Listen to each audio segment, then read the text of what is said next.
Hello বন্ধুরা, আমি Sudip and welcome to Filmy Retake. এখন আমরা কথা বলবো তথাকথিত পরিচালিত আপকামিং বাংলা সিনেমা পারিয়া, তার অ্যান্থাম নিয়ে বা তার যে টাইটেল ট্র্যাক সেটা নিয়ে।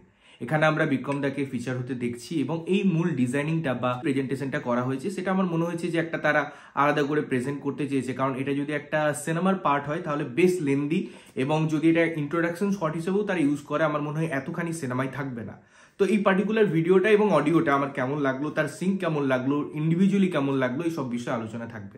দেখুন, আমি যখন শুনেছিলাম যে এই গানটা আসছে, তার যে স্টার্টিং মিউজিকটা দিয়ে তারা যখন একটা টিজার ড্রপ করেছিল আমার বেশ ইন্টারেস্টিং লেগেছিল, এবং থিমটা যেহেতু এত কাছে, তো তারপর যখন আমি এই গানটা শুনলাম এবং দেখলাম এখানে সোনু নিগম গেয়েছেন, তখন আমার প্রথম থেকেই মনে হচ্ছিল যে সোনু নিগম একটা টাইটেল ট্র্যাকের জন্য, ঠিক আছে, যে কোনো গান যে কোনো শিল্পী গাইতেই পারেন, এবং সোনু নিগমকে আমি অ্যাজ এ সিঙ্গার জাজ করছি না, বিকজ সেই ক্ষমতা আমার নেই।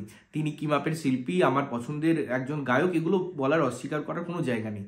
কিন্তু যে গানটা আমি দেখাচ্ছি বা যে আকর্ষণটা, যে থিমটা আমি রিপ্রেজেন্ট করতে চাইছি, সেই থিমটা কি প্রপারলি সোনু নিগমের গলায় যায়? আমি বলবো গেলেও যেতে পারে কিনা আমি জানি না, বাট এই গানটার ক্ষেত্রে আমার মনে হয় সেটা যায়নি।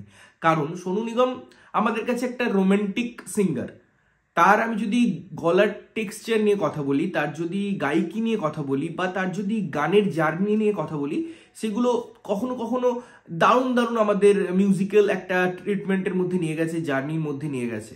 কিন্তু সেই ভয়েস দিয়ে আমি যখন একটা অ্যাঙ্গার, এই জায়গাটাকে রিপ্রেজেন্ট করাবো, বা এই থিমটা যেটা রিপ্রেজেন্ট করছেন পরিচালক এই সিনেমায়, সেটাই আমার মনে হয়েছে ওই যে একটা থাকে না, একটা নাড়িয়ে দেবে এরকম একটা ব্যাপার, সেই ব্যাপারটা কোথাও গিয়ে মিসিং মনে হচ্ছিল ভয়েসের জায়গা থেকেই। এবং সেই জিনিসটা যখন আপনাকে যেটা দেখানো হচ্ছে তার সাথে যদি সিঙ্ক না করে, তখন ব্যাপারটা ঠিক ম্যাচ খায় না। তাই ভিজুয়ালি তো মনে হচ্ছে যে আমাদেরকে একটা অ্যাগ্রেশন দেখাচ্ছে, একটা একটা রিভেঞ্জের সিচুয়েশন তৈরি হচ্ছে, নিজেকে গ্রুমিং করছে।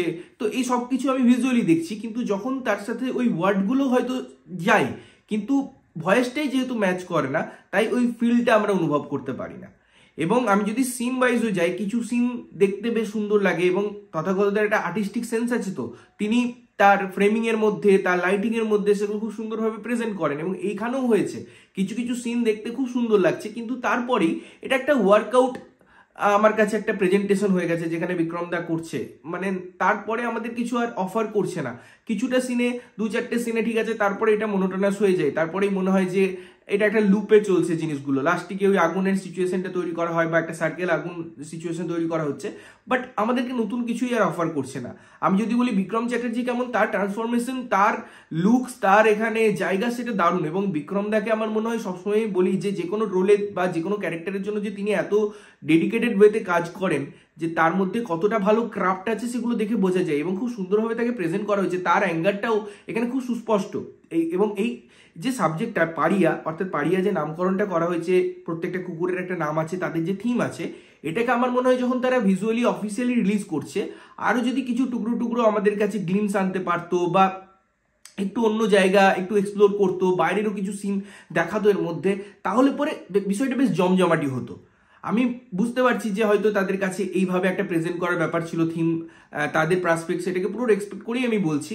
এটার মধ্যে ভ্যারিয়েশন দিলে না এটা বেশ আই ক্যাচি হতো, এবং আমরা অডিয়েন্স হিসেবে আরো বেশি এনজয় করতাম। কারণ একটা গান রিলিজ করা তো শুধু একবারের জন্য নয়, এটা মানুষ বারবার দেখবে, যতদিন এই অ্যান্থামটা দেখবে তারা এই ভিজুয়ালি জিনিসটাই পাবে ইউটিউবে। তো আমার মনে হয় সেই জায়গা থেকে একটু জায়গা দরকার ছিল। But Vikram da as usual, আমি যেমন বললাম, মারাত্মক। এবং আমি এই গানটা শুনেই বাকি কিছুকে জাজ করতে যাচ্ছি না, গানটার জায়গায় থাক। সিনেমার ভাষা, সিনেমার ধরন, সিনেমার প্রেক্ষাপট, সেটা হচ্ছে মেন আকর্ষণ, এবং সেই জায়গা থেকে পারিয়া এখনো আমার কাছে ওই জায়গাতেই আছে, হাইপ ওই জায়গাতেই আছে।